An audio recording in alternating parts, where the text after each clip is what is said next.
He is just a friend. ও just বন্ধু আর অন্য কিছু নয়। তুমি কেন এসব নিয়ে চিন্তা ভাবনা করছো? তোমার কেন মনে হচ্ছে যে ওকে নিয়ে তোমার কোনো রিলেশনশিপে তোমাকে এত ইনসিকিউরড হতে হবে?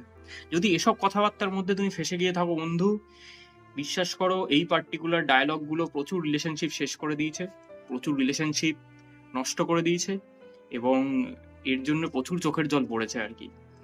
তোমায় বারবার যদি এর মধ্যে ফেসে থাকতে হয় না, আর তুমি কিছু করে এটাকে প্রমাণ করতে পারছো না যে তুমি রাইট আর সে যেই কথাগুলো বলছে সেটার কোনো ভিত্তি নেই, সেটা টোটালি বেসলেস আর প্রচন্ড ডেঞ্জার এই রিলেশনশিপটার জন্য। এক, রিলেশনশিপটার মধ্যে তুমি একাই আছো। দুই, রিলেশনশিপটা বাঁচানোর চেষ্টা তুমি একাই করছো। তিন, তোমার গাট ফিলিং যেটা বলছে না যে ভাই আমি একটা ছেলে হয়ে বুঝতে পারছি ওই ছেলেটা ধান্দাবাজ, ওই ছেলেটা পিছনে চুলকানি করছে কোথাও না কোথাও, 95% অফ দ্য টাইম তুমি ঠিক বলছো। আমি তোমায় চ্যালেঞ্জ করে বলতে পারি, আমি তোমাকে গ্যারেন্টি দিয়ে বলতে পারি আর কি। এটা তুমি এক্সট্রা কিছু ভাবছো না, এটা তোমার মধ্যে কোনো পাগলামি ভাব চলছে না, এটা ওভার